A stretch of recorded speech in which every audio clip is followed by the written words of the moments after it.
Les satellites représentent la face cachée de l'aventure spatiale et pourtant, la grande majorité des activités qui se déroulent dans l'espace concernent des satellites. Alors des satellites pour quoi faire? Des satellites d'abord pour transmettre des données, permettre l'accès à l'Internet, transmettre des programmes de télévision, des satellites pour observer la Terre, pour donner des prévisions météorologiques, des satellites enfin pour se positionner, pour naviguer sur Terre, comme le programme GPS. En fait, ces usages des satellites nous sont tellement familiers que nous en oublions bien souvent leur origine spatiale.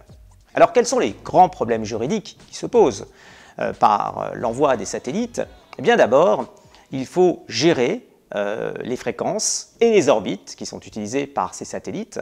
Ensuite, ce sont des satellites qui se trouvent dans une zone internationale, mais dont les services peuvent violer les règles sur Terre. Par exemple, on a beaucoup craint la diffusion de programmes de propagande par satellite, impossible pour l'État de réception de contrôler.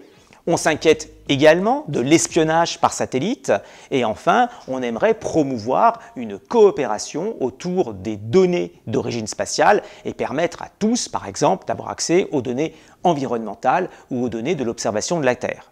Alors, le droit international est venu encadrer l'ensemble de ces services et aujourd'hui, les principes de coopération permettent un développement harmonieux des satellites dans le respect des réglementations nationales.